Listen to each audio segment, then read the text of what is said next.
Oi, gente! Hoje eu vim trazer para vocês um assunto que eu particularmente gosto muito, que é a Gestalt. É um dos assuntos que a gente consegue integrar psicologia e design, então eu acho bem interessante porque são duas áreas que eu gosto muito. Para começar, o que significa Gestalt, né? Vamos botar em português essa palavra aleatória. Essa palavra aleatória é alemã, no caso, talvez por isso que não seja tão fácil a gente tentar fazer uma associação de início. Ela não tem um significado muito certo, mas pode acabar sendo traduzida para forma, configuração ou padrão. Nesse caso, para o vídeo, eu vou pegar um pouco mais no sentido de padrão, mas vocês vão entender mais para frente, que é por conta dos conceitos que eu vou trazer ao longo do vídeo. A teoria de Gestalt é como nós, seres humanos, organizamos os pensamentos e temos as percepções. Então, num geral, a gente observa o todo. Primeiro a gente olha a situação e vai interpretando as partes. Dessa forma, a gente acaba procurando por padrões, inevitavelmente, para a gente conseguir interpretar mais rápido o que está acontecendo, o que pode acontecer. Porque o nosso cérebro está sempre tentando prever o que vai acontecer para a gente se precaver, se preparar, poder responder o mais rápido possível, da melhor forma possível. Não só em situações, eu aposto que você já olhou para uma tomada e viu uma carinha. Isso daí é o nosso cérebro olhando para dois pontos, um furinho, e falando, nossa, parece um rosto. Ah, não, pera, é uma tomada. Então, primeiro ele vê o todo, ele tenta interpretar com alguma coisa que ele está muito familiarizada. Nós, seres humanos, estamos muito familiarizados com reconhecer rosto, com olhar para pessoas. É um dos recursos de sobrevivências primários que aparecem na gente, porque quando você é bebê, você precisa reconhecer seus pais para poder saber que você está em segurança, coisas assim. Mas não tô falando isso relacionado a só os dias de hoje. A gente tem que pensar que o nosso comportamento vem desde as antiguidades. Então, é tipo assim, os homens das cavernas, a criança precisava saber se era um predador ou se era uma pessoa. Então, não só por isso, mas nosso cérebro tem facilidade de identificar rostos, mas não só isso, identificar outras coisas, identificar padrões. Essa parte de ver rosto em tomada, rosto em objeto, se chama pareidolia. Ela é um ponto um pouco mais específico de parte de psicologia e percepção. Não é exatamente sobre Gestalt, mas anda um pouco junto porque anda sobre percepção, padrão, coisas assim. Mas voltando a falar da Gestalt, essa teoria tem um papel fundamental no nosso comportamento, na nossa interpretação das coisas, justamente por conta dos padrões.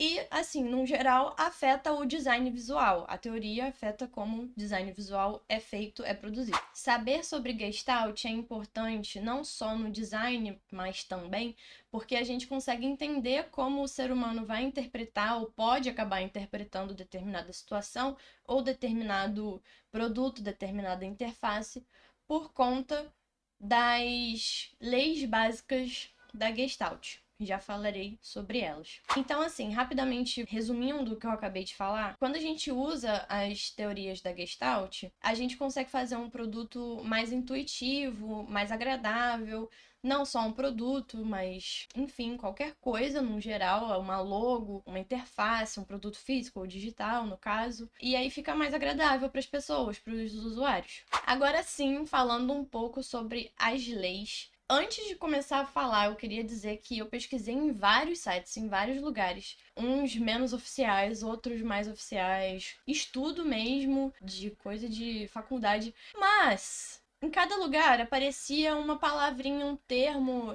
um pouco diferente. Tinha um lugar que tinha 7 leis, tinha um lugar que tinha 8 leis. Então, assim, eu tentei trazer o melhor que eu encontrei, o que estava mais explicado, o que eu achei que fazia mais sentido. Se você aprendeu diferente, comenta, vamos compartilhar, trocar ideia. Mas, num geral, eu me baseei, no final de toda a pesquisa, eu me baseei no site da 4ED ou 4ED, não sei como é que fala. Então, indo para as leis, eu separei 8. Temos similaridade ou também encontrei como semelhança. Como diz o nome, é quando objetos ou itens, coisas, têm formas parecidas, semelhantes, ou usos parecidos. Um exemplo rápido é que quando a gente entra num site, a gente consegue olhar para um botão e entender que é um botão. Você vê o menu de hambúrguer, que é aqueles 3 tracinhos, e você sabe que aquilo é um menu de hambúrguer. Você pode não saber o nome, tá sabendo agora. Mas você sabe que se você clicar naquelas 3 barrinhas brancas, coloridas, enfim, mas aquelas 3 barrinhas que parecem um quadrado, você vai abrir um menu com coisas. Então, assim, essa similaridade com coisas que você já viu antes ajudam a entender o que esperar, não só, mas também de um produto. Além disso, como eu disse, das pesquisas, algumas coisas não bateram, eu também vi similaridade como quando itens parecidos são agrupados. Então, você agrupa coisas de acordo com a similaridade entre elas. Um exemplo. Ai, difícil, um exemplo prático. Um exemplo prático disso. Essa imagem aqui que eu vou estar botando na tela, que ao invés de você olhar para uma linha de quadrado e bola, você vê uma coluna de quadrado, uma coluna de bola, muito provavelmente. Porque você está vendo os similares. Você se apegou, você percebe mais que tem vários quadrados aqui, várias bolas aqui, e não que é quadrado, bola, quadrado, bola. A próxima lei da Gestalt fala sobre proximidade. No caso, é quando você tem vários objetos próximos que acabam formando alguma imagem, alguma coisa, ou acabam fazendo sentido juntos. A gente pode ter como exemplo a logo da Unilever. É um monte de objeto aleatório. Eu não sei se é aleatório, né? Provavelmente não é aleatório, mas na minha memória, agora, no momento, eu não lembro quais são os objetos, mas eu sei que faz um U de Unilever. Então você tem vários itens que estão agrupados por proximidade que fazem o U, induzem o teu cérebro a entender que aquilo dali é um U vazado com um monte de coisa, mas é um U. Vale ressaltar que, nesse conceito, os itens não precisam ser parecidos, eles só precisam estar próximos. Indo para a terceira lei, a gente tem a lei de fechamento, que é o simples fato que o nosso cérebro ele termina o desenho pra gente, ele termina alguma coisa, ou ele consegue também entender espaços negativos. Talvez isso Talvez. Meu Deus, não consigo falar. Talvez isso seja um tema para um outro vídeo específico, espaço negativo, mas resumidamente é o que não tá pintado, por exemplo, é o que tá em branco, o que tá vazio. E aí, como exemplo de logo, a gente tem o C do Carrefour. Não sei se você já reparou, mas o espaço negativo do Carrefour, do sorrisinho do Carrefour, não sei se eu sou a única pessoa que vê um sorrisinho, é um C. E também tem a logo do FedEx. Tem a logo do FedEx, que na parte do EX tem uma setinha. A outra lei que a gente tem é a lei de continuidade. Ela é a lei que acaba conduzindo o olhar. Então, se você pegar a logo da Amazon, por exemplo, Amazon tem um A no início e tem um Z no meio. E o sorrisinho da Amazon leva de A a Z. Isso pode ser visto, pode ser interpretado como uma lei de continuidade, porque você tem a linhazinha dando a direção que o seu olhar precisa fazer.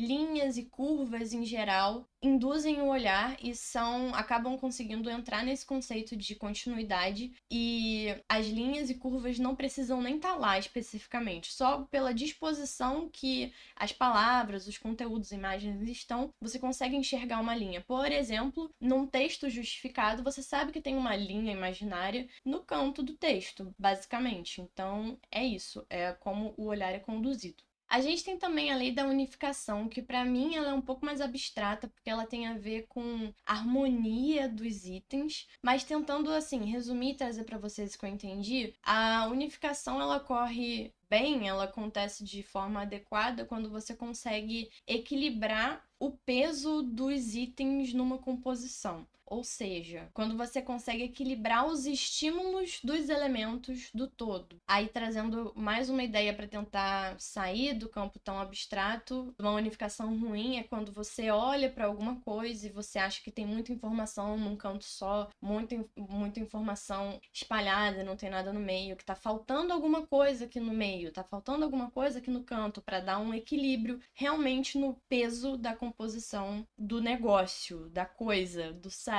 do layout.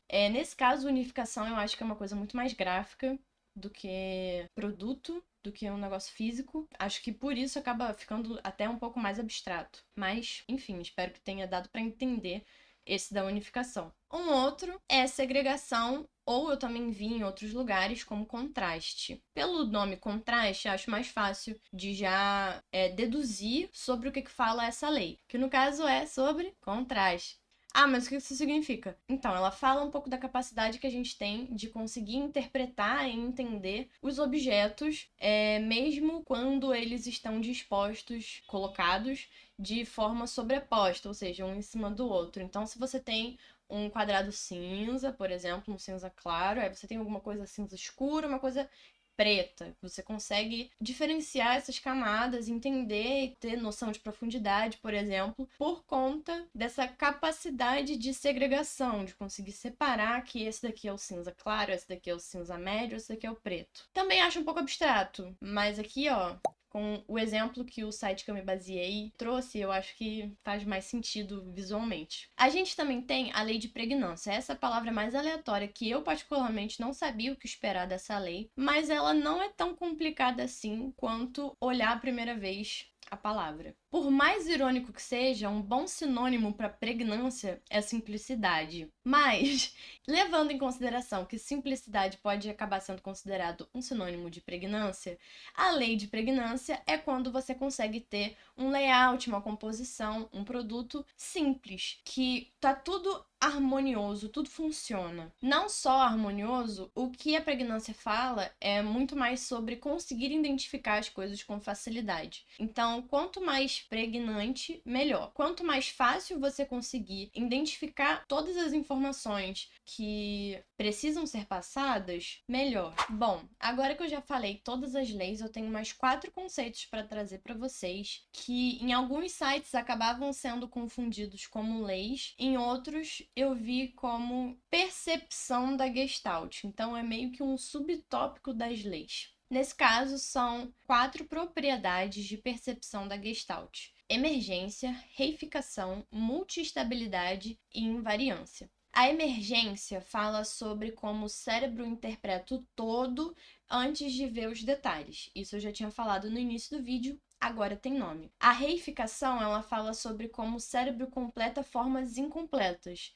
Então tem a ver, inclusive, com uma das leis da Gestalt. A multiestabilidade, ela fala sobre como a nossa percepção pode ser ambígua. Então, como a gente consegue interpretar coisas diferentes ao mesmo tempo. Por exemplo, a gente tem a imagem do cálice ou dos dois rostos, depende rostos, depende de onde você tá olhando. Se você tá olhando para a parte branca da imagem, se você tá olhando para a parte preta da imagem. E a invariância fala sobre como a gente consegue interpretar, entender ou identificar formas e objetos independente da perspectiva que eles estiverem. Então, por exemplo, o exemplo que eu vi em algum dos vários sites que eu vi, era uma peça de dominó em várias posições. A gente consegue entender que é uma peça de dominó. Não precisa estar numa posição super específica. Só de interpretar assim, bater o olho, você sabe identificar uma peça de dominó, por exemplo. Bom, agora que eu falei um pouco das leis e das percepções, eu queria saber de vocês, o que vocês acham sobre esse assunto, porque como eu disse lá no início, eu particularmente gosto muito dessa parte de Gestalt e faz muito tempo que eu vi pela primeira vez esse termo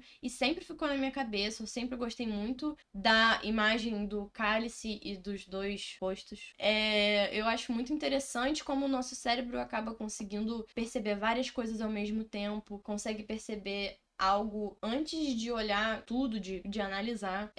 Acho muito engraçado e às vezes assustador quando a gente tá de noite e olha pra uma sombra e, caraca, é uma pessoa, e não é só uma sombra. E o cérebro interpretou rápido que era uma pessoa e não era, ou talvez fosse, né? Quem sabe? Mas enfim, eu acho muito, muito curioso como o cérebro interpreta tão rápido as coisas, às vezes de forma errada, mas sempre com o intuito de conseguir antecipar como a gente vai reagir, como a gente vai falar, o que a gente vai fazer, o que esperar. É muito legal o cérebro antecipando as coisas. É quase o resumo da ansiedade. Mas, enfim, espero que vocês tenham gostado do vídeo. Se gostou, comenta, curte, compartilha. Me fala aí alguma coisa que você queira ver aqui no canal. Eu pretendo fazer vídeos com alguma frequência, porque eu gosto muito de pesquisar e gravar e contar a minha experiência, mostrar pro mundo a minha visão das coisas e ouvir do mundo a visão que o mundo, que vocês tem sobre as coisas. Então, é isso. Um beijo, um queijo